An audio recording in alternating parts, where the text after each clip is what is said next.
המינהל האזרחי מבצע הבוקר לבקשת המועצה האזורית גוש עציון פינוי של מבנים בשלבי בנייה לא מאוכלסים באזור מיצד בקרקע שהיא עתודת הקרקע האחרונה באזור מיצד ופני קדם. המועצה מקדמת שם עכשיו עם המינהל האזרחי תכנון של אלפי יחידות דיור.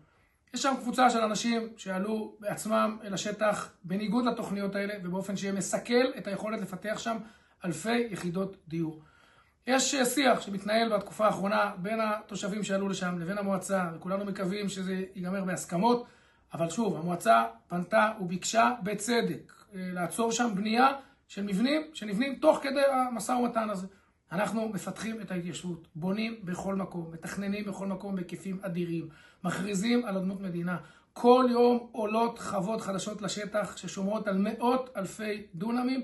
לא צריך ללמד אותנו לא איך עושים ציונות ולא איך עושים התיישבות, אבל כן, כשמועצה מקדמת בסמכות וברשות תוכנית לאלפי יחידות דיור, וכמה מבנים בודדים עלולים לסכל את כל התוכנית הזאת, זה לגיטימי שהמועצה מבקשת ומערכות האכיפה פועלות, אוכפות, שוב, כדי לשמור על עתודת השטח הזאת, וכדי לוודא שאפשר יהיה לבנות שם אלפי יחידות דיור, שימשיכו לפתח את ההתיישבות בגוש עציון ובכלל.